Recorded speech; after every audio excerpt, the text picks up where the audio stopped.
రేపు బుధవారం రోజున కేవలం ఒక తమలపాకు పసుపుతో ఈ విధంగా ఆగ్నేయ దిశలో గనుక చేసినట్టు అయితే మీకు సకల సంపదలు ఖచ్చితంగా కలుగుతాయి. ఏ విధంగానైతే మీరు డబ్బుని సంపాదించాలి అనుకుంటున్నారో ఆ విధంగా ఎలాంటి ఆటంకాలు లేకుండా చాలా ఈజీగా డబ్బుని సంపాదిస్తూ ఉంటారు. అలానే చాలామంది చాలా సంపాదిస్తూ ఉంటారు, కానీ ఆ డబ్బు అనేది వారికి ఎలాంటి అవసరాలు తీరకముందే ఖర్చయిపోతూ దానినే వృధా ఖర్చు అని అంటూ ఉంటాము. కానీ వృధా ఖర్చు చేసేటప్పుడు మనకు అర్థం కాదు ఏం చేస్తున్నాము అనేది. అది కూడా అవసరమే కదా అని అనిపిస్తుంది. తరువాత వెనక్కి తిరిగి చూస్తే మాత్రం అది అనవసరమైన ఖర్చు అనిపిస్తుంది. ఇప్పుడు డబ్బు ఉంది కదా అని ఖర్చు చేస్తే మళ్ళీ అత్యవసరమైన సమయంలో మనకు డబ్బు చేతిలో లేక చాలా అవస్థలు పడవలసి వస్తుంది. అదే కారణంతో అప్పులు కూడా చేయవలసి వస్తుంది. అలాంటి సమయంలో మళ్ళీ అప్పు తీర్చడానికి డబ్బు అనేది మనం కూడబెట్టలేకపోతుంటాము. ఇక ఇలాంటి అన్ని సమస్యలు తీరాలి అంటే గనక రేపు బుధవారం రోజున ఆగ్నేయ దిశలో ఈ ప్రత్యేకమైన పూజను చేసి చూడండి. మీ యొక్క అన్ని సమస్యలు అనేవి తీరిపోతాయి. అయితే ఈ పూజను ఉదయం 6 కాకముందు చేసినా పర్లేదు. అంటే ఉదయం సూర్యుడు ఉదయించక ముందు చేయాలి. సాయంకాలం చేయాలి అనుకునేవారు సూర్యుడు అస్తమించిన తరువాత చేయాలి. అప్పుడే పూజ ఫలితం అనేది రెట్టింపు స్థాయిలో అద్భుతమైన ఫలితాలను ఇస్తుంది. ఇక ధనం అనేది మీ ఇంట్లోకి ప్రవేశిస్తూ ఉంటుంది. ధనాకర్షణ జరుగుతూ ఉంటుంది. అలానే మనం ఏ శుభకార్యాన్ని మొదలుపెట్టినా ఏ ప్రారంభాన్ని మొదలుపెట్టినా సరే ముందుగా గణపతి పూజను చేసిన తరువాత ఏ దైవాన్నైనా మనం కొలుస్తూ ఉంటాము. ఎందుకంటే మనం గణపతిని పూజించకుండా ఏవైనా కార్యాలు మొదలు పెడితే అందులో అపజయం ఉంటుంది అని మనకు ఇప్పటి నుండి కాదు, అది పూర్వీకుల కాలం నుండి వస్తున్న ఆచారం. అవి శాస్త్రాల్లో కూడా ఎంతో బాగా తెలుపబడినవి. అంతేకాదు మానవులే కాకుండా దైవం అంటే ఎవరైనా దేవతలు కూడా ముందుగా గణపతిని స్మరించుకొని తరువాత ఏవైనా కార్యాలు మొదలు పెడతారు అని మనకు శాస్త్రాలు తెలియజేస్తున్నాయి. కాబట్టి ఖచ్చితంగా మనం ముందుగా గణపతి పూజను చేశాకే ఇతర దేవుళ్ళని పూజించడం కానీ మన పని మనం చేసుకుపోవడం కానీ జరుగుతుంది. అలా చేస్తేనే మనకు సకల సంపదలు అష్టైశ్వర్యాలు లభిస్తాయి అని శాస్త్రాలు తెలియజేస్తున్నాయి.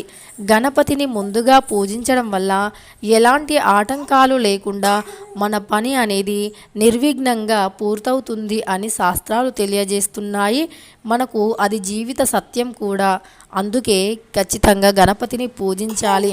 ముందుగా ఏ పూజ ఏ వ్రతమైనా సరే గణపతిని పూజించకుండా మొదలు పెడితే గనక అందులో చాలా రకాల ఆటంకాలు వస్తాయని, ఆ గణపతి వారిపైన కోపం చూపిస్తారు అని మనం నమ్ముతూ ఉంటాము. కాబట్టి మనం ఎప్పుడైనా ఏ పూజ ఏ వ్రతం చేసినా మర్చిపోకుండా ముందుగా అది చిన్న వ్రతమైనా పర్లేదు, పెద్ద వ్రతమైనా పెద్ద పూజ అయినా చిన్నగా లక్ష్మీదేవిని పూజిస్తున్నాం కదా అని ఎప్పుడూ అనుకోవద్దు. ఏ చిన్న పూజ అయినా సరే ముందుగా ఆ గణపతిని పూజించిన తరువాతే మనం ఇతర పూజ కార్యక్రమాలు చేసుకోవడం చాలా మేలు చేస్తుంది. ఆ పూజ సంపూర్ణమవుతుంది కూడా. అయితే అలాంటి విఘ్నాలు ఆటంకాలు లేకుండా అన్ని పనుల్లో మనకు ముందుండి విజయాన్ని కల్పించే ఆ గణపతి యొక్క పూజను బుధవారం రోజు ఆగ్నేయ దిశలో గనక నేను చెప్పిన విధంగా చేస్తే మీకు సకల సంపద ఖచ్చితంగా లాభిస్తుంది. మీ యొక్క అన్ని పనుల్లో విజయాలు కలుగుతాయి. ఎవరైతే ఉద్యోగం రాక లేదా ఇతర పనుల్లో మధ్యలోనే ఆగిపోయి ఆ పనుల్లో విజయం లేక అలసిపోయి ఎవరైతే ఉన్నారో అలాంటి వారి అందరికీ కూడా మహా అద్భుతంగా ఈ పూజ అనేది ఉపయోగపడుతుంది. అయితే ఆ పూజ విధానం ఎలానో ఇప్పుడు మనం తెలుసుకుందాం. ఈ పూజ కోసమని ముందుగా 2 తమలపాకులను తీసుకోవాలి. ఆ తమలపాకులను నీటిగా శుభ్రం చేసి పక్కన పెట్టాలి. ఆ తరువాత పసుపుని అరచేతిలో తీసుకోవాలి.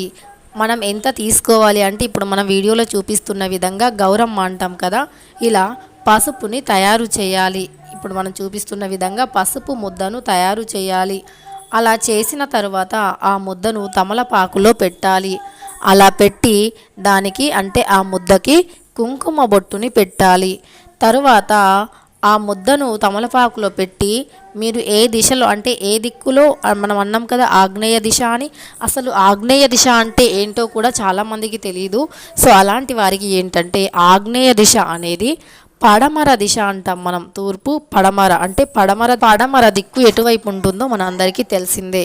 తర్వాత దక్షిణం, పడమర దక్షిణ దిశ కలిసినదే మనకు ఆగ్నేయ దిశ అంటే పడమర, అలానే మనకు దక్షిణం. ఈ రెండు కలిపి ఒక మూల ఉంటాయి కదా, ఒక మూల అంటే ఇటు పడమర అటు చూస్తే దక్షిణం, ఆ రెండు దిశలు కలిస్తే మనకు ఈ యొక్క ఆగ్నేయ దిశ అనేది ఏర్పడుతుంది. ఆగ్నేయ దిశలో మనం ఎక్కడైతే మనం పసుపు ముద్దను పెట్టామో, 2 తమలపాకులను తీసుకొని శుభ్రం చేసి అందులో పసుపు ముద్దను పెట్టి కుంకుమ బొట్టును పెట్టామో, ఆ యొక్క తమలపాకుని తీసుకొని మీరు ఎక్కడైతే ఆ తమలపాకులను ఆగ్నేయ దిశలో పెట్టాలి అనుకుంటున్నారో ఆ ప్రదేశాన్ని ముందుగా నీటితో శుభ్రం చేసి అక్కడ ఒక పద్మం ముగ్గుని కానీ లేదా అడుగు అంటాం కదా, అడుగు వేస్తూ ఉంటారు. ఇలా అడుగు అంటే చాలామందికి తెలియకపోవచ్చు.